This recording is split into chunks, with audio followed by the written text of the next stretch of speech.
Alright, welcome to the last page of section 7.3. And we're going to work on the inverse form of the Laplace transform, where we do a translation with the t-axis.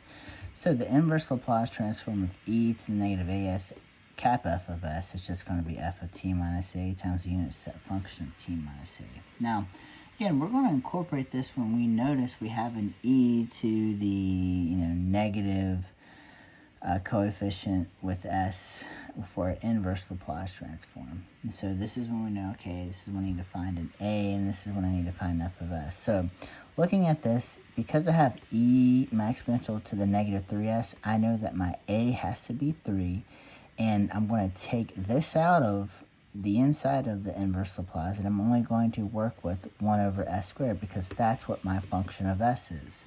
Because that's what my function of s is, I'm going to do the inverse Laplace of just 1 over s squared. When I do that, I'm left with t. So inverse of 1 over s squared is just t. And now, because I know that that's the inverse of my cap f of s, all I need to do now is incorporate my function times my unit step function with my a. So t is just going to be t minus 3, and then put in the unit step function with t minus 3. Now, for example 13, again, we notice we're going to do an inverse Laplace transform, and again we have an exponential to the negative 3s. So again, we need to find a. In this case, a is going to be 3. Once we find a, we're going to work with the inside without that exponential. So we're really only looking at 2 over s squared plus 4. So if that's my cap f of s, if I do the inverse Laplace transform of that, that's just going to be sine of 2t, because our k squared is 4. K has to be 2, so sine of 2t. And again, notice we don't have an s in the numerator, so it's not cosine. So my answer is just going to be sine of 2t, because that's my function. But wherever there's a t, I got to incorporate that 3 with a, so it's t minus 3. So that t minus 3 substitutes in to that t, and then my unit step function of t minus 3. And I'm finished for example 13. Now, example 14 is going to be a little bit longer, and then we're finished with these notes. So we're going to solve the following initial value problem. Y prime plus y is equal to f of t, where y of 0 is equal to 0. And our f of t is defined by this piecewise defined function.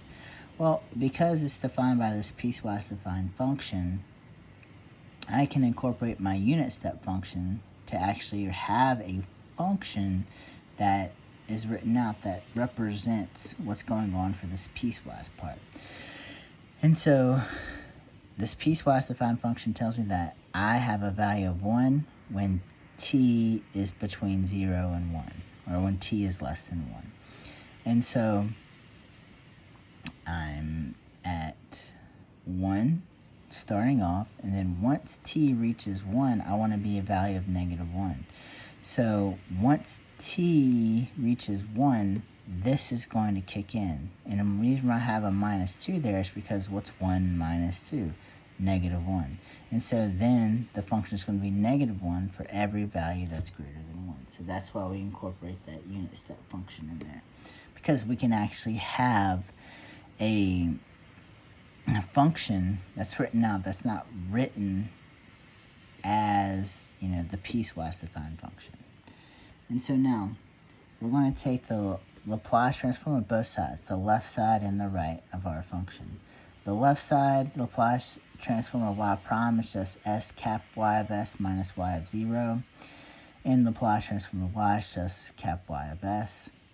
On the right side, the Laplace transform of f of t is just going to be the Laplace transform of 1 minus 2 times the Laplace transform of the unit step function t minus 1. On the left-hand side, y of 0 is 0, so we're just left with s cap y of s plus y of s.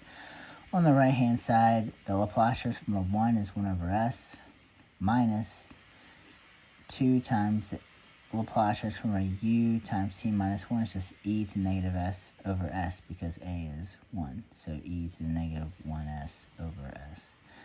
On the left-hand side, we want to get cap y of s by itself, so we pull out the cap y of s and get s plus 1. And on the right side, I just combine the two numerators because there's a common denominator. Divide both sides by s plus 1, and so this is what I get on the right-hand side.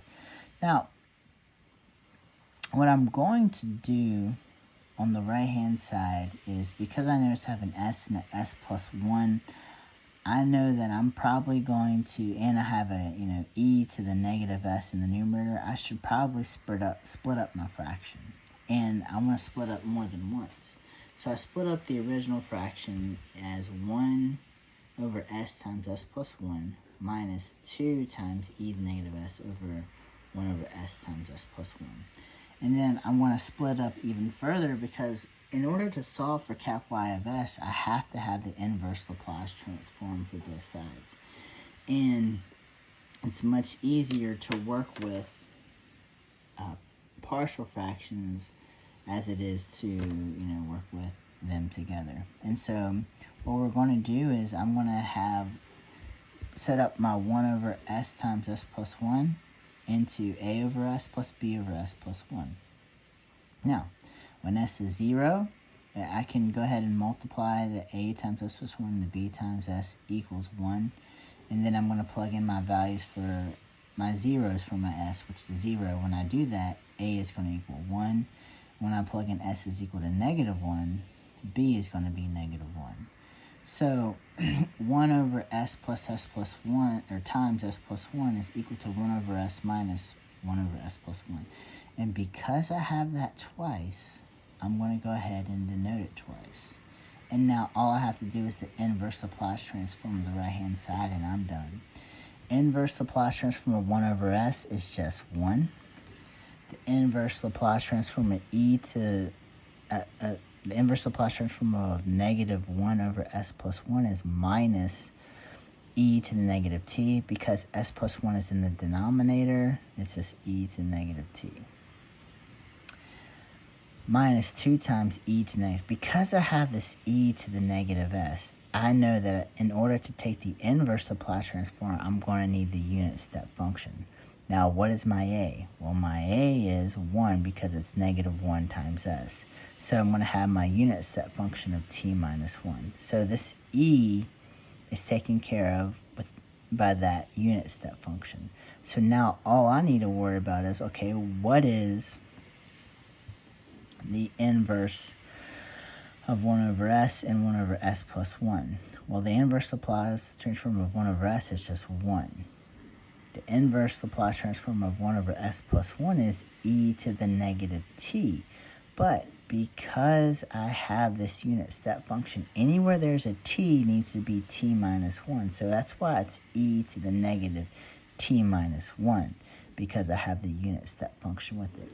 This part right here where it's just 1 does not have to be, an incorporation of the, a value right there, because there's no variable here. It's just 1. When there's a t in for here, then I have to substitute in for t minus 1. So there's my solution to the initial value problem, and I'm finished.